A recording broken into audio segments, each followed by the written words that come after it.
Yun mga tol, welcome back na naman dito sa ating YouTube channel.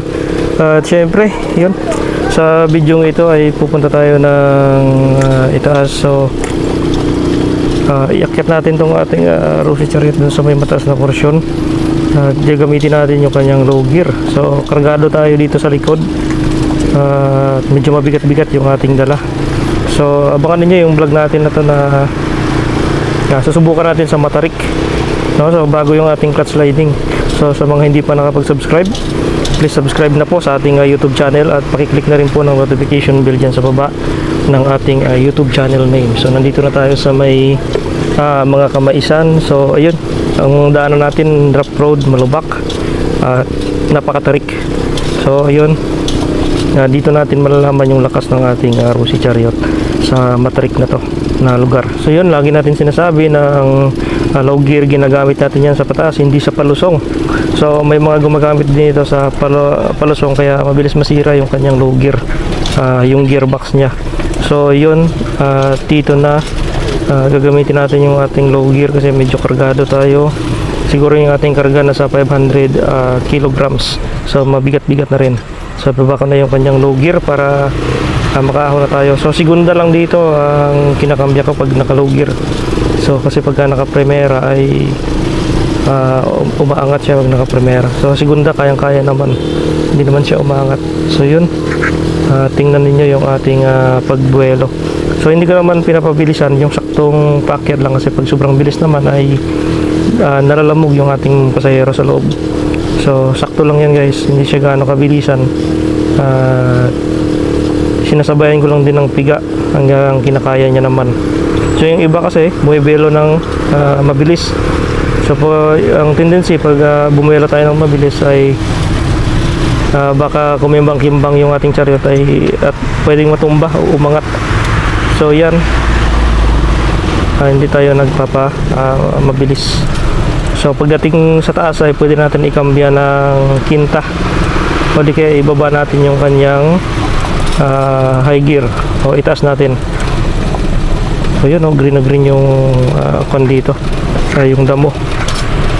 So medyo maulani na kasi ang panahon, makulimlim kaya yung damo sumisibol na naman. So yun, sa lubak naman nami-maintain lang ng segunda, tercera segunda. So kaya-kaya naman ng segunda basta hindi ganong matarik. Kahit kargado pa tayo, segunda lang natin kayang-kaya pa rin. So yan, pag naramdaman nyo na yung chariot nyo ay mahina na sa hatakan, mahina sa uhunan, ay posibleng ang damage niyan ay yung kanyang clutch sliding. So katulad ng aking Rosy Chariot dati ay mahina umatak, umahon. Ang problema niya pala ay clutch sliding na. So pinalitan ko ngayon at okay na siya. Kahit kargado, loaded na loaded pa yung ating chariot ay kinakaya ng paakyatan. So pagdating naman sa buwelo o yung kariktahan ay maganda na yung kagat ng kanyang riding. So mabilis na rin humatak. So yun guys, continue na tayo papuntang location 1. So yun, gamit na gamit talaga tong ating Rosy Chariot. Kahit saan, kahit kailan, talagang marami tayong paggagamitan dito. So yun, nandito na tayo sa lugar na mataas at maganda yung view, kitang kita yung mga lugar dun sa baba na mabababa, kaya tanaw na tanaw natin yung ilog, yung dam. So may dam dito na medyo malawak-lawak din. So ginagamit yun namin pang sa palay, pang patubig. Yun nga. So tuloy-tuloy lang tayo. Mabagal lang ating takbo kasi pag binilisan natin sobrang tagtag at kawawa rin yung ating mga pasahero sa likod. So marami rin nagko-comment sa ating YouTube channel kung paano mabawasan yung tagtag ng Rosy Chariot. So yung ginagawa dyan mga tol ay babawasan lang ninyo ng bolye. Kahit tig-isang bolye lang sa likod para hindi kawa matagtag. Kaya nga lang pagka kinargahan mo na siya ng mabigat ay medyo malambot na siya o tuwid na, pantay na yung kanyang molye. So marami rin nagtatanong sa akin kung bakit yung cargo type ay walang suspension o yung shock, pero itong passenger type ay meron. Sagot po dun mga sir ay yung passenger type kasi ay merong kargang pasahero, kaya kailangan ng malambot o yung smooth na rebound ng ating chariot para hindi malambog yung ating passenger. Pero sa cargo type ay molly lang talaga nakalagay doon. So talagang pangkargahan nyo ng mabibigat, kaya molly lang siya nakalagay. Kasi pagka meron naman siya suspension doon, ay mabilis masira yung suspension pagka laging kinakargahan ng mabibigat. So doon kasi sa cargo type na Rosy Chariot ay makakapal yung kanyang suspension.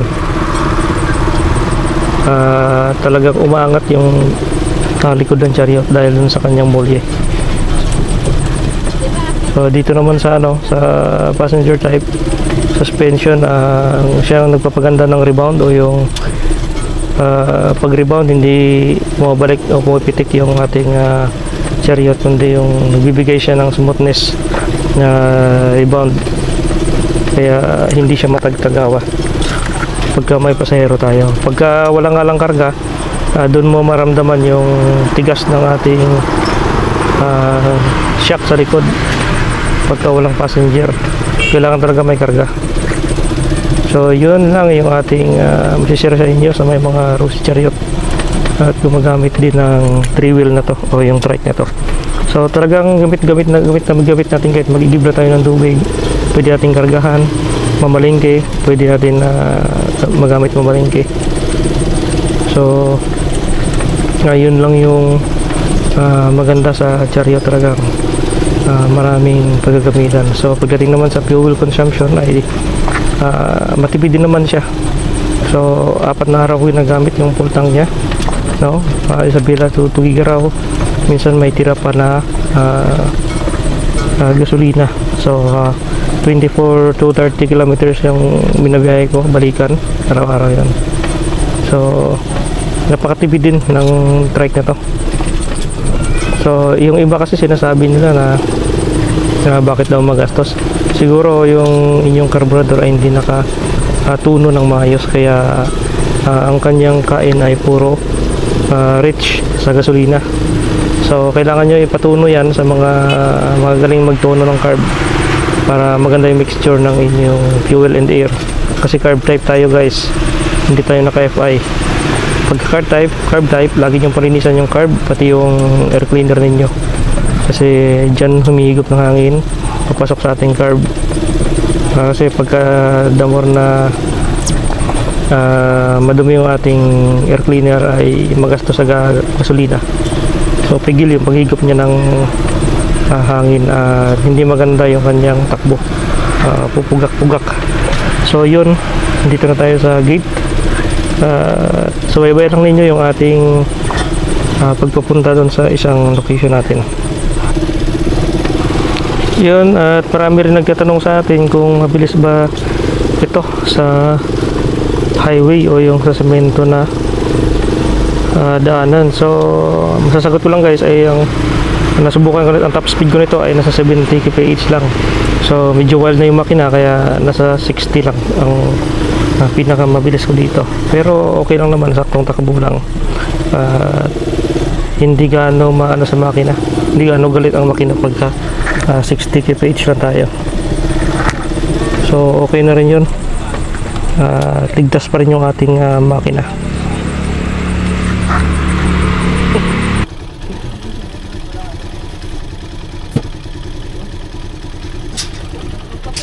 Ay, may bagong guard na pala dito. Sige bro, una na kami. Sige bro, thank you.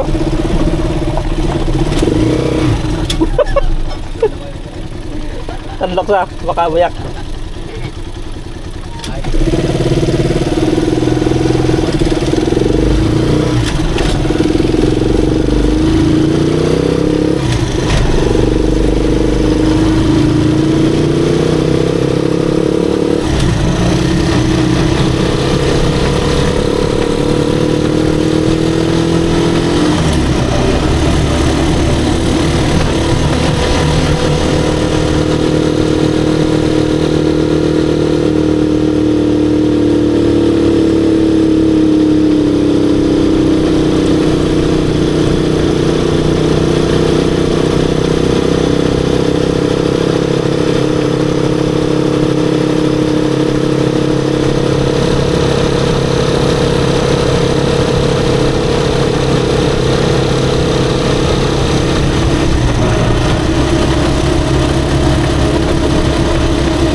Man, pabukas yung isa man.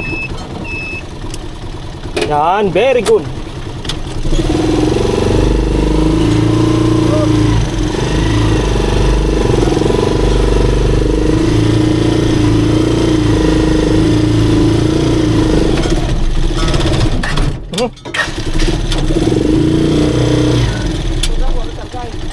Ha? Ah, pwede na. Alam mo, mababa doon eh. Ato na lang.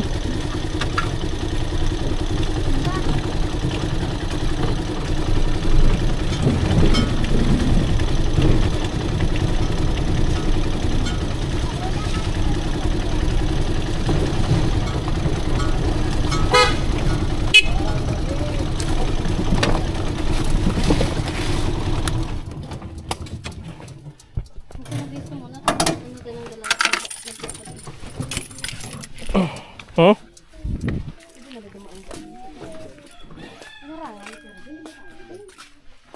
Hindi ka makadaan?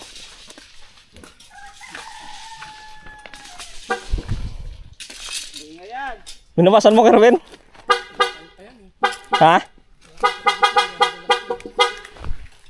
Tuh. Makapal masyado, no? Saka hindi pa kayo naulan. Oo. Pag naulan to, sisiksik na to? Ang ganda nga to, makapal. Para ano talaga ba, sulit yung ano. Tapos ang gisa ng lupa. Hindi nga, ito maganda, hindi tinipid sa ano. Sa bato. Pag sumiksik to, natibay to, no? Natibay siya pag nakasiksik na. Maganda to daan lang, Kerwin, pag umulan, no? Mabalahaw. Oo.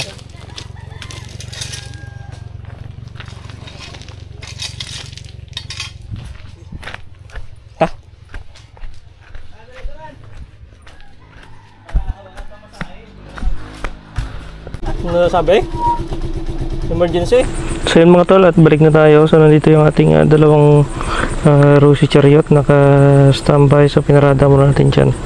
At babalik tayo ng L2 o yung isang area namin. So inatras ko na lang dito sa labas ng gate para hindi na mahirap ipaikot. So malit lang kasi yung bukas ng gate natin, kalati lang. At yun, at balik na tayo dun sa L2.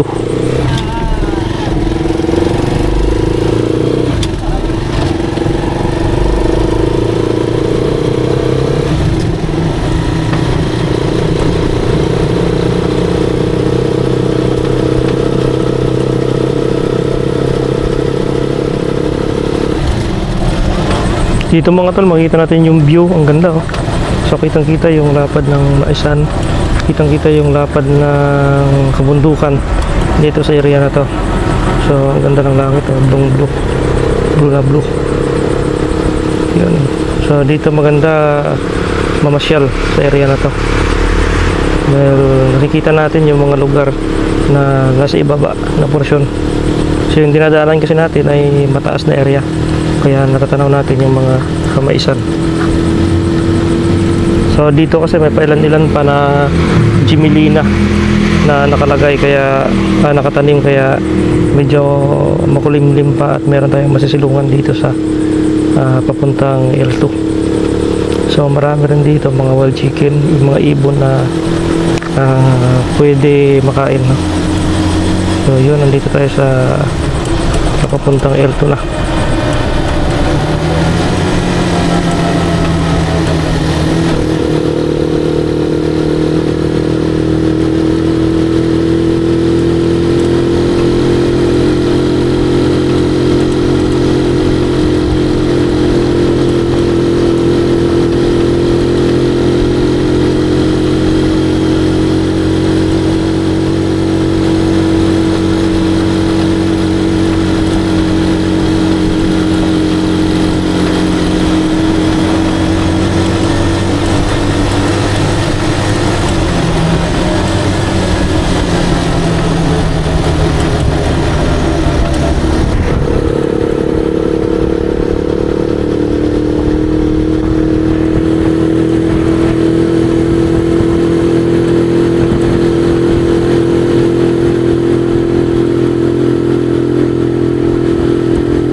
Vanguard.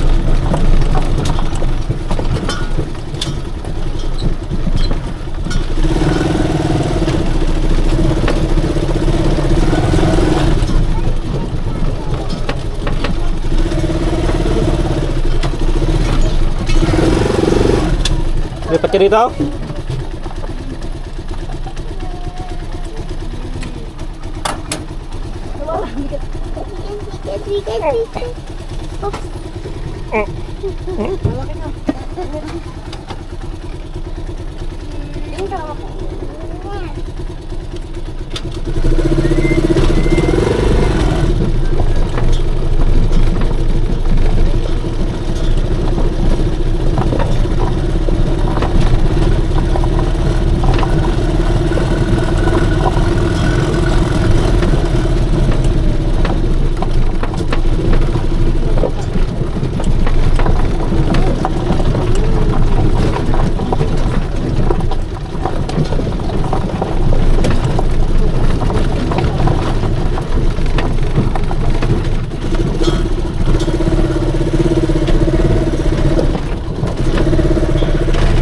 Uy,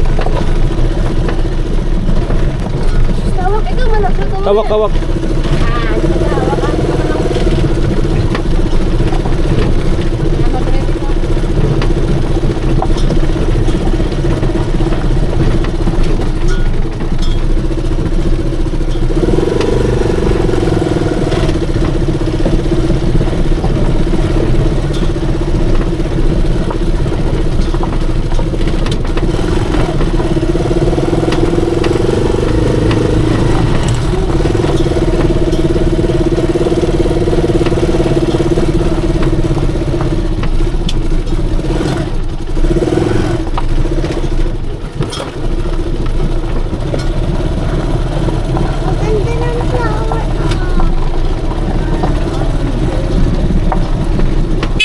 Ay.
ayos ka.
Hoy, ayos.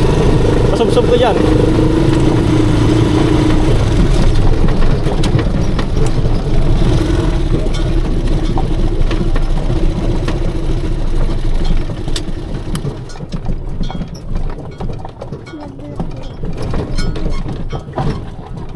Patay na ang makina. Lumpat na.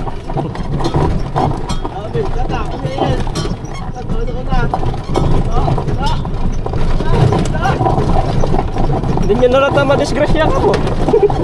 Patay na ang makina.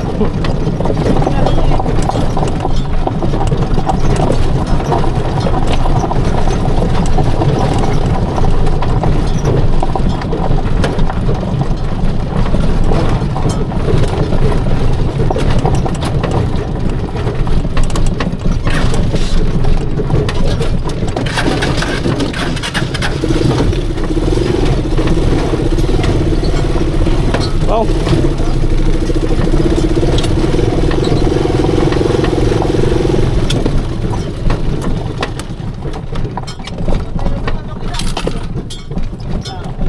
Ay, mauntog ka.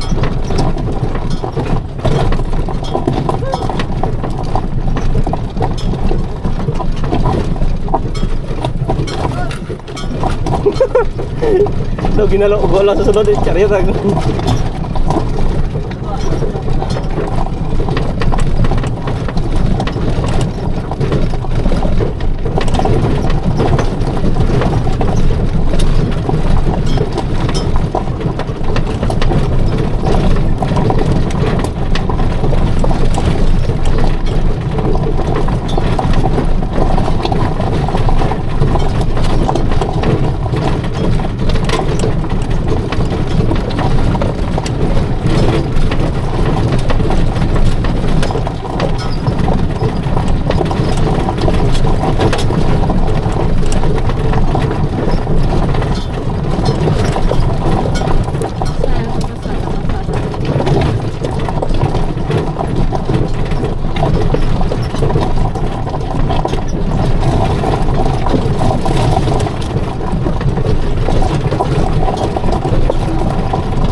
Nandito na kami ni Milkatot. Saba ka na? Ha? Saba ka na? Diyan kagid na diyan kagid. Ape!